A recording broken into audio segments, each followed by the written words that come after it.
Merupakan kegiatan nasional. Mereka beri nama Outdoor Classroom Day. Jadi satu hari belajar di luar kelas. Tujuannya untuk membuat proses belajar itu menyenangkan.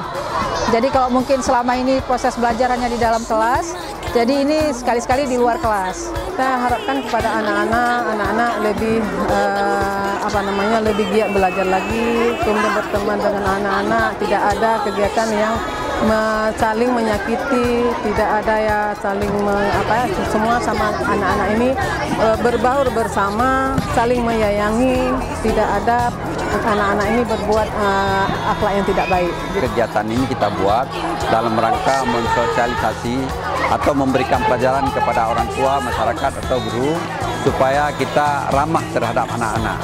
Janganlah anak-anak ini dijadikan menjadi objek, tapi anak-anak ini adalah menjadi sesuatu tempat pembelajaran. Jadi kita lihat hari ini banyak anak-anak yang dibully.